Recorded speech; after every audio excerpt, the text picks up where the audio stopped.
tesista de licenciatura de la Facultad de Ciencias, y nos presenta el siguiente tema: no más mallas, solución numérica de ecuaciones diferenciales parciales con funciones de base radial. Adelante. Pues gracias a los organizadores, gracias a los que vinieron. Hoy les voy a hablar de métodos basados en funciones de base radial para la solución numérica de ecuaciones diferenciales parciales.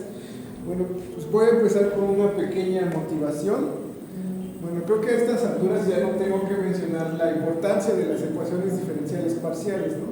Aparecen en muchas disciplinas, por todos lados, y resulta que en problemas reales, pues no podemos resolverlas a mano analíticamente, ¿no? Hay que usar computadoras, métodos numéricos. Entonces aquí les pongo cuáles son los métodos más comunes que se utilizan. Yo supongo que todos ustedes ya están al menos un poco familiarizados con diferencias finitas, que es lo primero que uno le enseña.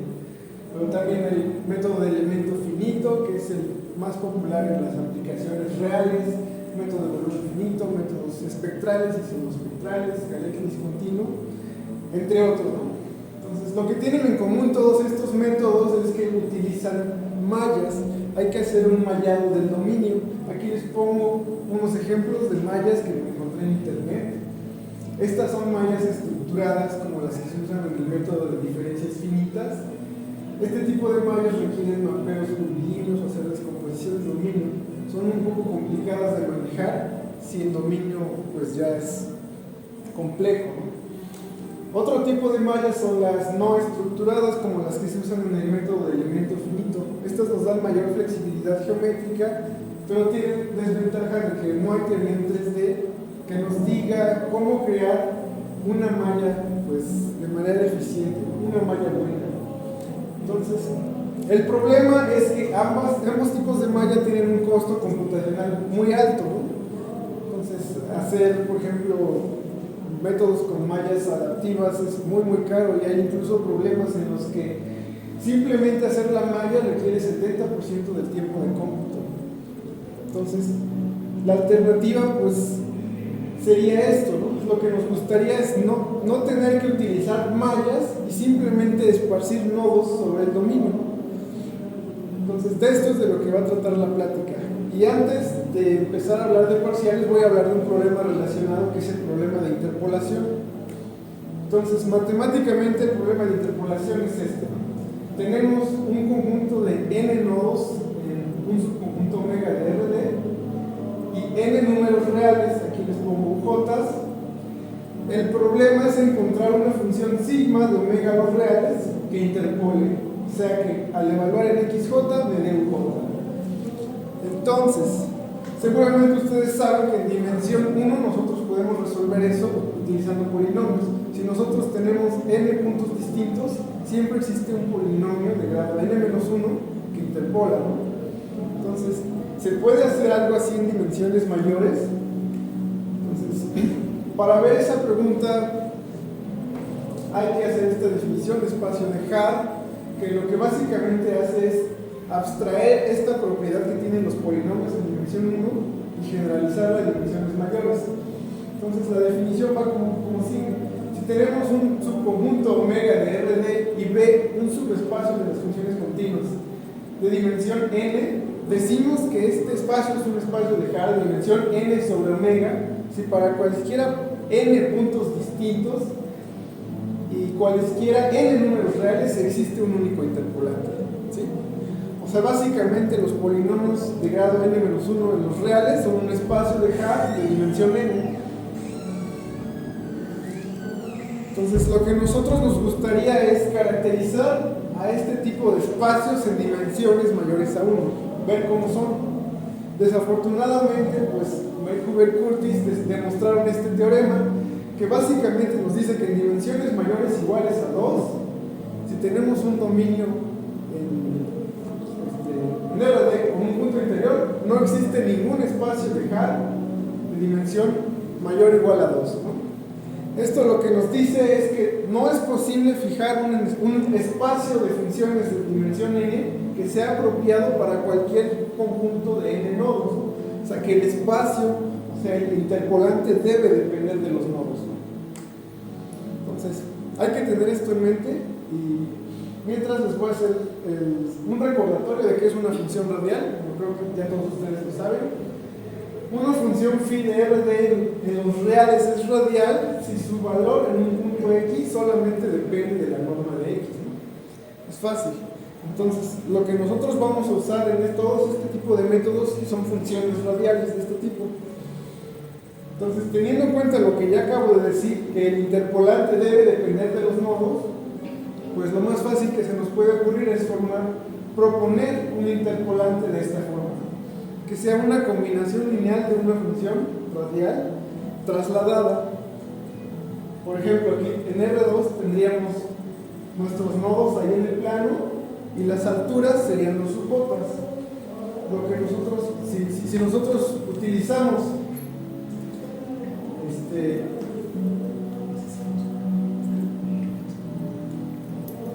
si como phi nosotros utilizamos, por ejemplo, gaussianas, que son radiales, pues esto es una combinación lineal de traslaciones de gaussianas. Las condiciones de interpolación serían simplemente estas, ¿no? El interpolante en XY tiene que ser igual a UI para todos los nodos. Y esto no es otra cosa que un sistema lineal donde las incógnitas son las lambdas y la matriz del sistema tiene entradas phi de XY menos XJ. Entonces, resolviendo este sistema, nosotros encontraríamos el interpolante. La pregunta es entonces, ¿cuándo es invertible esa matriz? Y esto nos lleva a la siguiente definición. ¿Qué es una función positiva definida?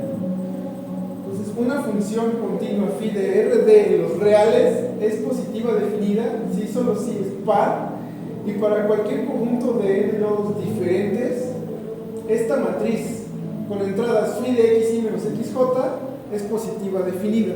Eso es lo que está aquí, ¿no? Entonces, ya seguramente ustedes saben que una matriz positiva definida es invertible. Lo que esto nos diría es que si nosotros tenemos una función positiva definida, entonces la matriz esta sería invertible y podríamos encontrar el interpolante, ¿no? El problema tiene solución. La pregunta es ahora, ¿y cuándo es positiva definida una función? Eso lo responde el teorema de Bochner, que aquí lo pongo, que es que si nosotros tenemos una función continua integrable, entonces es positiva definida si solo si está acotada y su transformada de Fourier es no negativa y no es cero. Entonces, en realidad el teorema de Bochner dice otra cosa, que una función es positiva definida si solo si su transformada de Fourier es una medida de radón finita y no negativa. Y como consecuencia nosotros podemos probar esto. Entonces, aquí como ejemplo, las gaussianas. Aquí, por si no se acuerdan, está la definición de transformada de Fourier. Y probablemente ya saben que la transformada de Fourier de una gaussiana es otra gaussiana. Y como la exponencial siempre es positiva, pues esto prueba que las gaussianas son positivas definidas. Y entonces, si nosotros formamos un interpolante hecho de traslaciones de gaussianas, pues para cualquier conjunto de n nodos siempre tendrá solución. Aquí hay otros ejemplos de funciones positivas definidas, las gaussianas, los multicuádricos inversos y los splines de Sobolev. Aquí la CANU es una función de Bessel modificada, ¿no? Entonces, hay un pequeño problema, que es que algunas funciones de base radial que se utilizan mucho en las aplicaciones, pues no son positivas definidas, no satisfacen la definición que ya dije, o simplemente no son integrables, o sea, pueden que se vayan a infinito, en infinito, ¿no? Lo que se puede probar es que estas funciones son positivas definidas en un espacio ortogonal a polinomios, ¿no? Entonces, lo que esto nos sugeriría es formar un interpolante de esta forma. Al término que ya teníamos antes le agregamos estos polinomios, ¿no? Aquí los pKs son una base de los polinomios de grado menor o igual a m-1 en Rd, ¿no? Entonces hay que extender la definición de función positiva definida. En este caso sería así, ¿no? Una función continua y par es condicionalmente positiva de orden m si para cualquier conjunto de n nodos esta matriz con entradas phi de xy menos xj es positiva definida, pero en el espacio que cumple estas condiciones de ortogonalidad, ¿sí? A estas también se les llaman condiciones de momentos. Entonces, pues básicamente entonces, si una función es condicionalmente positiva definida de orden m, pues el interpolante que puse anteriormente siempre se puede encontrar, ¿no? En este caso también existe un resultado análogo al teorema de Wöhner, pero no lo voy a enunciar porque es un poco más técnico, requiere uso de transformada de Fourier en espacios de distribuciones temperadas y luego generalizarlo. Y lo único que les quiero decir es que existe, ¿no? Sí hay un resultado. El sistema en este caso se vería así. Estas son las condiciones de interpolación y estas son las condiciones de momentos que se añaden porque tenemos grados de libertad extra, ¿no? Y aquí está lo que ya dije, ¿no? Si phi es una función condicionalmente positiva definida de orden m, este sistema tiene solución. Aquí hay algunos ejemplos de funciones condicionalmente positivas definidas. Los multicuádricos, donde el caso clásico es con beta igual a 1, o sea, raíz de c más r cuadrada con c positiva. Las potencias o los splines poliarmónicos, que el caso más usado es con beta igual a 1, digo beta igual a 2, es r cuadrada logaritmo de r. En ese caso se le llama spline de placa delgada. De hecho, estas dos, los multicuádricos y los splines de placa delgada, fueron las primeras funciones de base radial que se utilizaron, que se propusieron. Los multicuádricos los propuso Hardy, que era un geólogo, y los splines de placa delgada fueron propuestos por ingenieros de la Boeing. De hecho, como dato nada más, ¿por qué se llaman splines de placa delgada? Resulta que, por ejemplo, en R2 satisfacen una propiedad, que es que el interpolante que formamos con esto minimiza la integral de Laplaciano al cuadrado. Entonces, si hay, por ejemplo, físicos aquí, saben que eso en elasticidad para desplazamientos pequeños en elasticidad lineal es la energía elástica. Eso lo que significaría es que si nosotros tomamos una placa delgada de metal y la clavamos en los puntos de interpolación, la forma que toma esa placa es justamente la que minimiza la energía elástica. Y esto lo que prueba es que esa sería justamente la gráfica del interpolante. Es algo muy interesante. Y lo que se puede probar es que todas las funciones de base radial satisfacen una propiedad de este estilo de optimalidad en algún espacio de Hilbert. Pero pues ya sería tema de otra plática.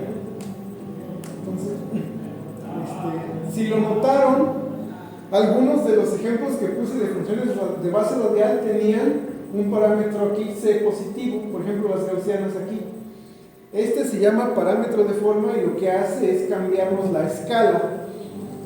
Aquí en este caso, si por ejemplo tenemos un C pequeño, la gaussiana es más picuda y entre más crece se va haciendo más plano. Lo que se puede probar es que entre más crezca este parámetro de forma, el error de aproximación disminuye, lo cual es lo que buscamos. El problema es que la estabilidad empeora, es decir, el número de condicionamiento de la matriz crece.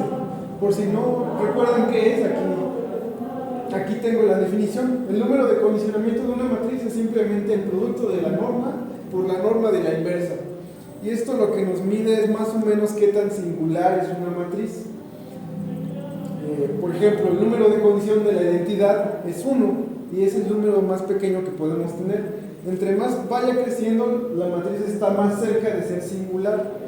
Y esto es importante en las aplicaciones, porque muchas veces en la teoría nosotros decimos, pues la matriz es invertible, pues ya resolvimos el problema, ¿no? Ya está. Pero numéricamente a veces eso no es suficiente, porque en las computadoras nosotros trabajamos con precisión finita, ¿no? Normalmente 16 dígitos de precisión. Y lo que se puede ver es que entre más crezca este número, pues más dígitos vamos perdiendo. Entonces, si por ejemplo nosotros tenemos un número de condición de 10 a la 30, pues ya perdimos todos los dígitos, ¿no? La computadora sí nos va a arrojar un resultado, pero va a estar totalmente mal. Entonces, por eso es importante tener esto en cuenta.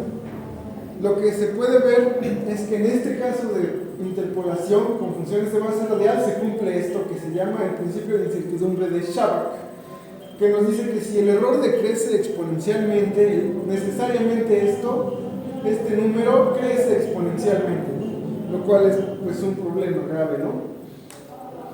Entonces, además, el cómo escoger un parámetro de forma óptima sigue siendo un problema abierto, ¿no? Entonces, pues si les interesara, pues ahí hay chamba.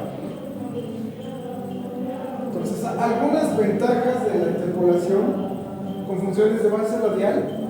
Primero, es que es posible interpolar datos aleatorios en cualquier dimensión. La estructura de la matriz es independiente de la dimensión. Siempre es phi de xy menos xj. Otra es que hay funciones de base radial que tienen convergencia exponencial, ¿no? Que eso no es poca cosa. Ahora, algunas desventajas. Primero, que la matriz de interpolación es llena y mal condicionada, ¿no? Otro es que hay una alta sensibilidad al parámetro de forma. Entonces hay que balancear estas cosas. Pero se ha demostrado que funcionan bastante bien. Entonces, ahora sí, ¿dónde quedaron las parciales? Vamos a considerar esta ecuación diferencial parcial, que es que tenemos un dominio omega en RD y esta ecuación, ¿no? Que L de U igual a F en omega y B de U igual a G en la frontera de omega, donde L es un operador diferencial parcial y B es un operador de frontera.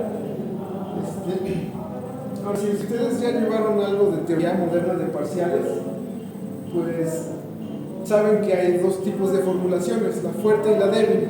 Aquí yo solo voy a considerar la formulación fuerte, es esperar que la U es lo suficientemente suave para que esto se valga puntualmente, ¿no? Hay una formulación más débil que permite incluso tener soluciones discontinuas de ecuaciones diferenciales. Y aunque eso no lo voy a poner aquí por cuestiones de tiempo, les digo que sí se puede manejar, sí hay métodos que pueden resolver ese tipo de problemas con funciones de base radial. Aquí, por ejemplo, si L es el laplaciano y B es la identidad, pues resulta el problema de Poisson con condiciones Dirichlet. Entonces, primero les voy a hablar de los métodos de colocación. Y la idea es esta: supongamos que tenemos un conjunto de nodos XY en omega y otro conjunto XB de nodos en la frontera, que en principio pueden ser aleatorios, no estamos suponiendo nada de su distribución. Entonces, si U es la solución exacta del problema, pues satisface las ecuaciones en todo omega y en la frontera, en particular en estos conjuntos de nodos. La idea de los métodos de colocación es fijar un espacio de dimensión finita y buscar un elemento en ese espacio que satisfaga la ecuación solamente en estos conjuntos de nodos. El problema fundamental es garantizar que en este espacio existe pues una función que satisface esto, ¿no? Que es la misma ecuación que ya había puesto, pero solamente sobre los nodos. El primer método que se propuso para resolver parciales utilizando funciones de base radial lo propuso Edward Kansas en 1990, ¿sí? Se le llama el método de colocación asimétrica. Él lo que hizo fue proponer que la solución se ve de esta manera, que es justamente como un interpolante de los que puse hace rato. Si nosotros proponemos una solución así, pues el sistema a resolver es simplemente este, que es aplicar el operador L a esto, evaluar en el punto XY y igualarlo a f de xy. Aquí aplicar las condiciones de frontera y añadir las condiciones de momentos. Si nosotros tenemos una función solamente positiva definida, no hay que agregar esto, ¿no? Esto se quita. En forma matricial, este problema se ve así, donde tenemos estas matrices que es el operador N y el operador P aplicados a la función radial y el operador L y B aplicados a los polinomios. Si nosotros resolvemos este sistema lineal, pues ya resolvimos la ecuación. ¿Cuáles son las ventajas? Pues en realidad no hay método más simple que este, ¿no? O sea, cualquier método que ustedes me digan va a ser más complicado. Este método se programa en unas cuantas líneas de código. ¿Cuál sería una desventaja? Pues que la matriz resultante es llena y mal condicionada. Con llena me refiero a que a diferencia de diferencias finitas, por ejemplo, la matriz casi no tiene ceros. ¿Y eso por qué es malo? Porque en problemas reales pues ya necesitamos utilizar muchos nodos, a veces millones, ¿no? Y entonces es posible que ni siquiera tengamos suficiente memoria en nuestra computadora para guardar la matriz, mucho menos para invertirla, ¿no? Además es mal condicionada, o sea, es común que en este tipo de problemas salgan matrices con números de condición muy altos. Entonces es por esto que cuando propusieron este tipo de métodos a principios de los 90s, como que no les hicieron mucho caso, ¿no? Hubo gente que dijo, pues este tipo de métodos no sirven, son solo como una curiosidad matemática, ¿no? Ahora, recientemente ya se han estado aplicando a problemas a gran escala, o sea, sí funcionan. Una posible solución a esto, por ejemplo, es utilizar métodos de descomposición de dominio, que lo que hacemos es partir el dominio en cachitos y resolver el problema en cada uno de esos y después irlo pegando. Esto se podría hacer, por ejemplo, hasta en paralelo. La otra es utilizar métodos de precondicionamiento, que es convertir el sistema lineal en uno equivalente con número de condición menor. Ahora, Kansa vino aquí a la UNAM el mes pasado y dio una plática de cosas de estas, y él lo que estaba haciendo es proponer algo incluso un poco más drástico, que es que en vez de utilizar, por ejemplo, precisión doble, que es lo que normalmente se usa, él estaba resolviendo problemas en donde estaba utilizando 100 dígitos de precisión. Entonces, no importa que el número de condicionamiento sea muy alto y que perdamos muchos, porque todavía quedan muchos, ¿no? Queda mucha precisión. Entonces es otra posibilidad. Otra desventaja, bueno, es que la invertibilidad del sistema lineal pues sigue siendo un problema abierto, ¿no? Esto se propuso en 1990 y ya muchas personas lo han intentado y no se ha resuelto todavía. A pesar de eso, pues funciona muy bien en las aplicaciones, ¿no? Se ha utilizado mucho. Entonces, ahora una alternativa a este método, que es otro método de colocación. Este método se llama método de colocación simétrica. Entonces, supongamos otra vez que tenemos una función condicionalmente positiva de orden m y proponemos una solución de esta forma. Aquí, en vez de tener combinaciones lineales de traslaciones de la phi, tenemos combinaciones lineales, pero del operador L y B aplicado a la phi. Aquí le pongo L barra y B barra, pero estos actúan de la misma manera que L y B, solamente que en la segunda entrada.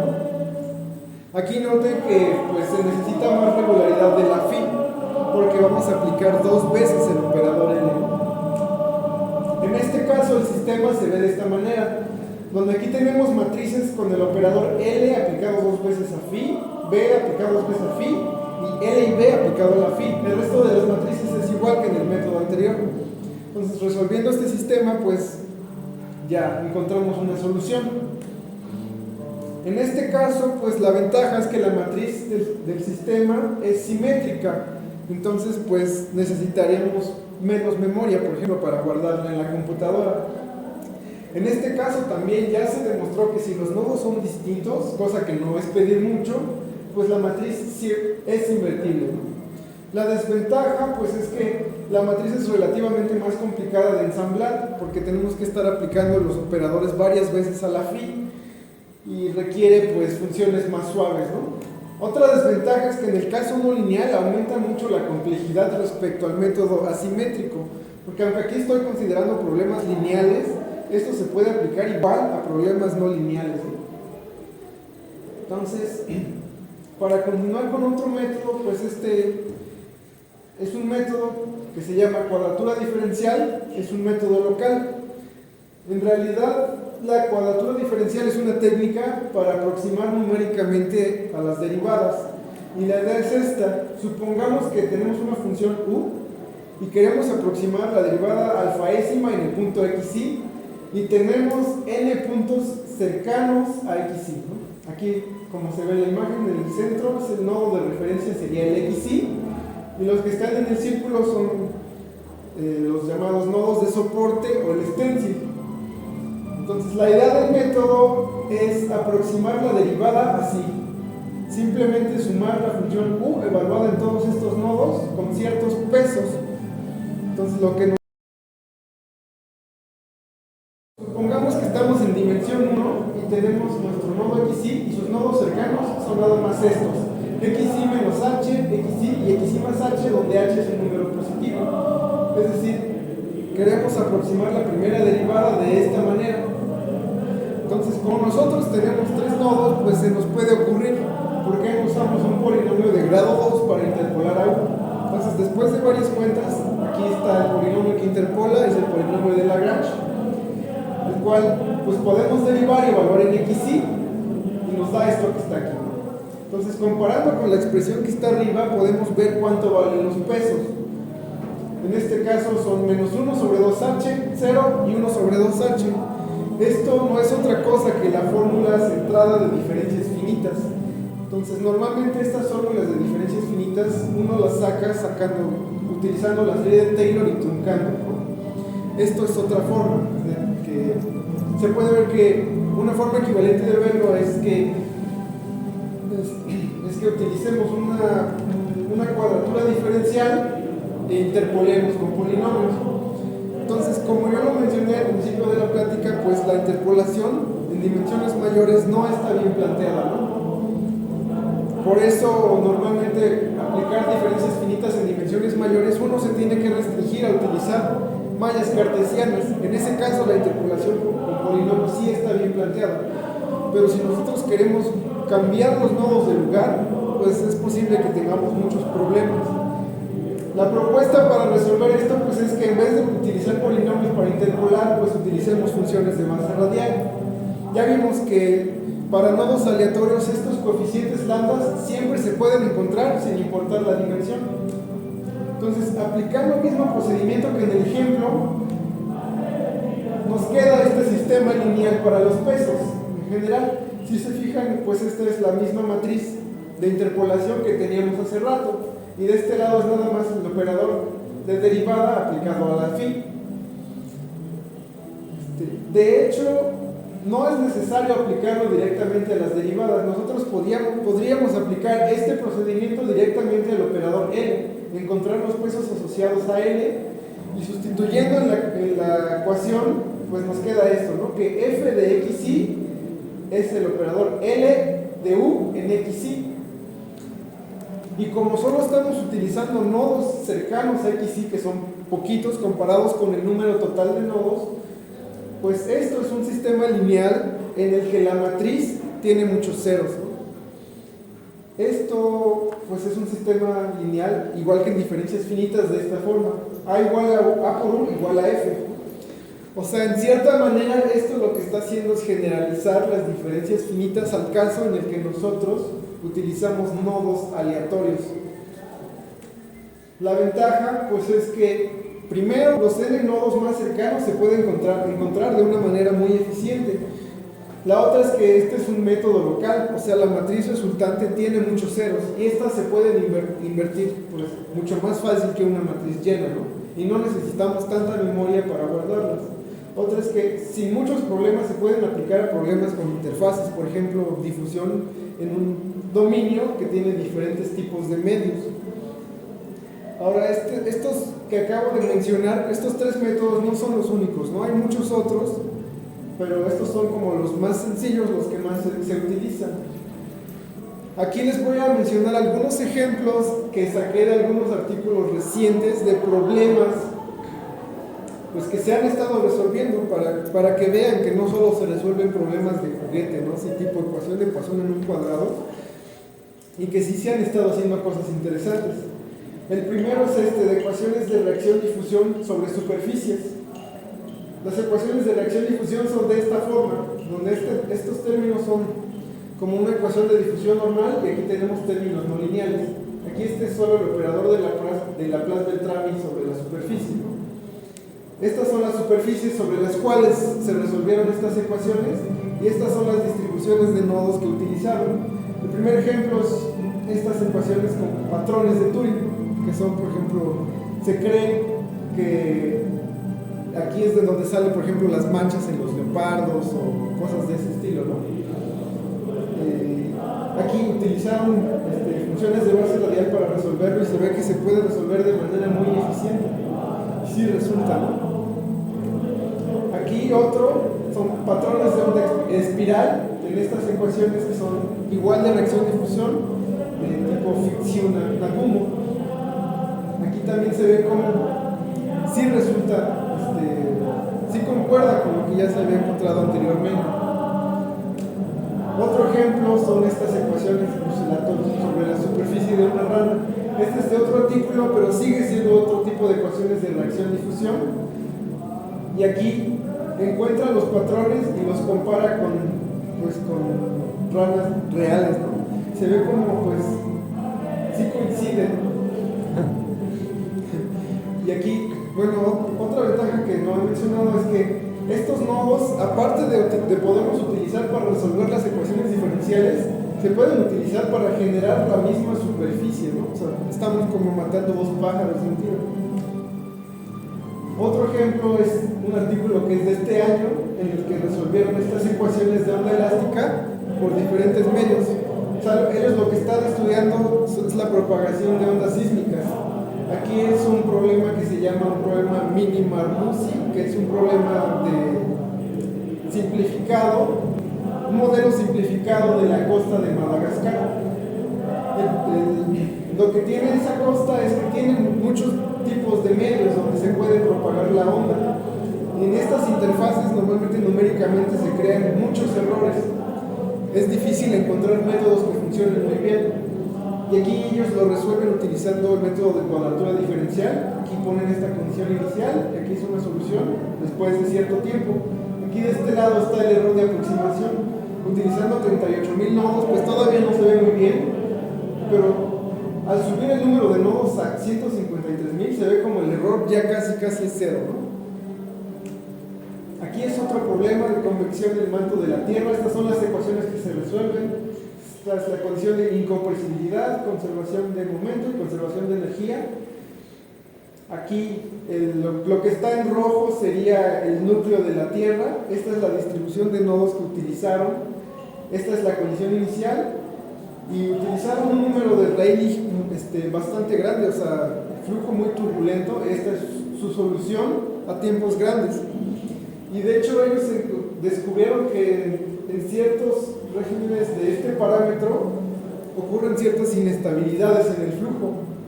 Ya después unos japoneses comprobaron que sí era cierto, o sea, se descubrió algo utilizando este tipo de métodos.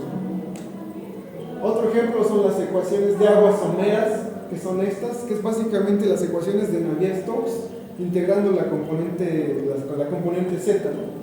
Y ellos lo resolvieron sobre una esfera, pensando que es como la Tierra. Este tipo de ecuaciones se pueden utilizar, por ejemplo, para modelar los tsunamis.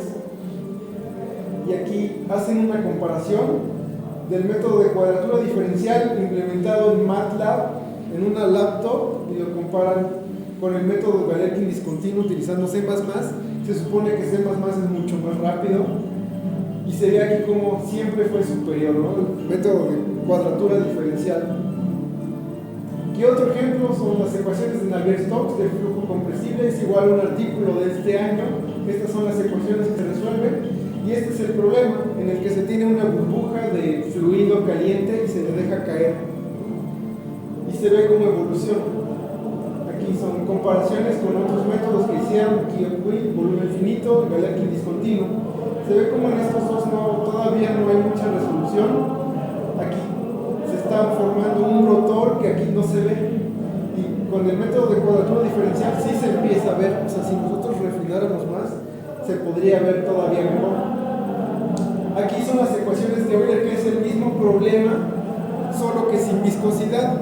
Por ejemplo, sería flujo de gases.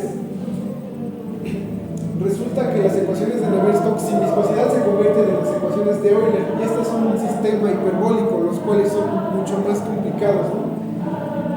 Y se ve que sigue funcionando el método muy bien.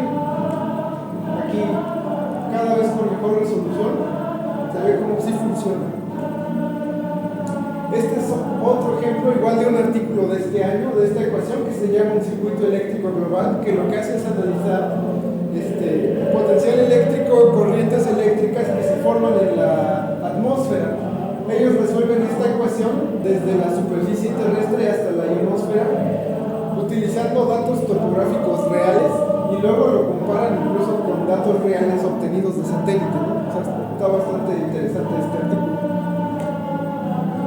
Aquí otro ejemplo más es que irónicamente esta cualidad de poder resolver los problemas sin necesidad de mallas se puede utilizar para reparar mallas.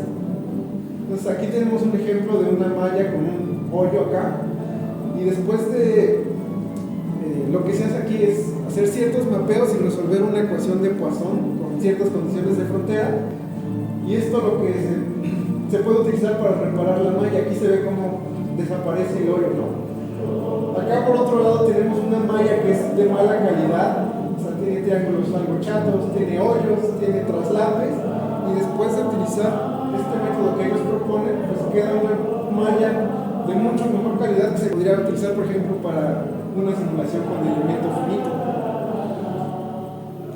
Entonces, en resumen, pues los métodos basados en funciones de base radial combinan alta precisión con gran flexibilidad geométrica. Podemos utilizar nodos aleatorios. Como ya vimos, compiten favorablemente contra los demás métodos, y ya recientemente se están utilizando en aplicaciones pues, a gran escala.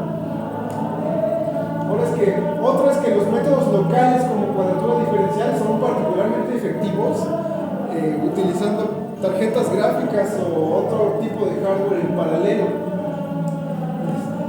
Entonces, temas de investigación serían, que gente está trabajando en eso actualmente, pues primero cómo encontrar un parámetro de forma óptimo. Otra es desarrollar técnicas de descomposición de dominio, precondicionadores, o empezarlo a aplicar a otro tipo de problemas, por ejemplo de control óptimo, problemas con frontera libre, de ese estilo.